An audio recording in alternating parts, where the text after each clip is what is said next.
Noelia Castillo was a 25-year-old Spanish woman from Catalonia, whose life story is marked by trauma, disability, and chronic pain.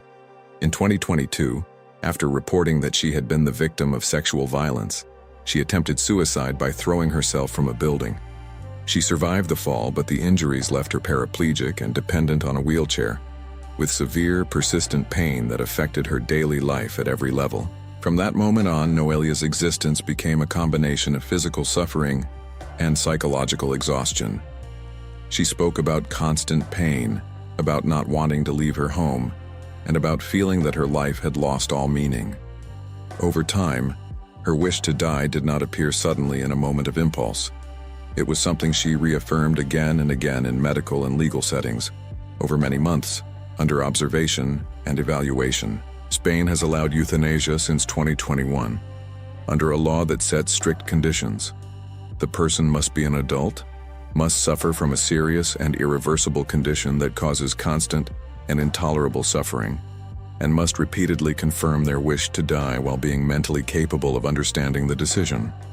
Noelia's case was examined by doctors, ethicists, and legal bodies, who concluded that she met these criteria and that her request was consistent and informed.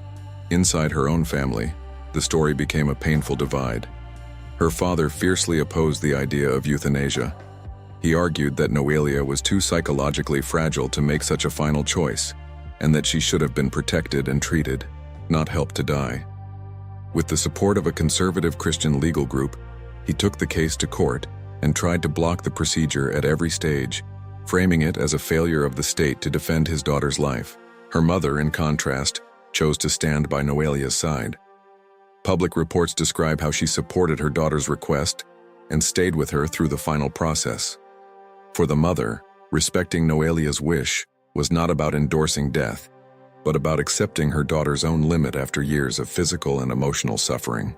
The case moved through several levels of the Spanish judiciary. Regional bodies, national courts, and even appeals directed toward European institutions were involved. In the end, the rulings consistently confirmed the same point. Under Spanish law, Noelia's right to decide about her own death had to be respected, as long as the medical and ethical requirements were fulfilled. And, according to the official assessments, they were. As soon as the story went viral, social networks did what they always do. They flooded the internet with rumors and conspiracy theories. Some posts claimed that the hospital had pushed Noelia to continue with euthanasia because her organs were already reserved for transplant recipients, or that doctors had told her she could no longer change her mind because her organs were committed. These accusations are serious, but when we look for solid evidence, they quickly start to fall apart. The main source of these claims comes from lawyers aligned with her father and from highly politicized outlets. They say the mother reported that the hospital mentioned the possibility of saving other lives with Noelia's organs.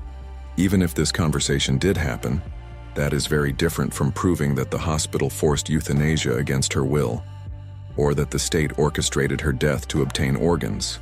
Major international media and reputable outlets that covered the case in depth do not present any official document, investigation report, or court finding that confirms a plot to harvest organs or pressure Noelia into dying for that purpose. What they consistently describe is a young woman who requested euthanasia, a father who tried to stop it, and a legal and medical system that applied an existing law after evaluating her condition and her repeated statements. It is also important to clarify what irreversible damage means here. The condition that is described as irreversible in the serious sources is her paraplegia and overall disability, not her internal organs.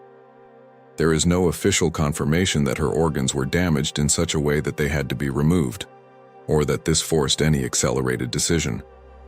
The sensational claims about organ trafficking and hidden motives belong more to the realm of rumor than to documented fact. So if we stick to verifiable information, we have a woman with irreversible paraplegia and chronic pain, a long documented process where she repeatedly requested euthanasia, medical and ethical committees that concluded she was capable of deciding, courts that upheld her legal right under Spanish law, and accusations about organs that so far remain unproven allegations from interested parties, not established facts. From my point of view, I genuinely respect Noelia's decision.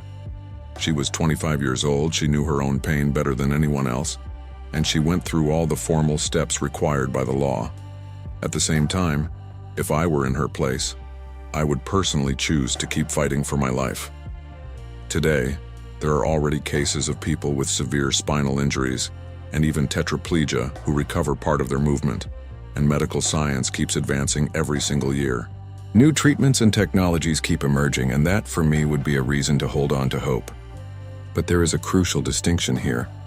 What I would do for myself is not the same as what I think other people must be forced to do.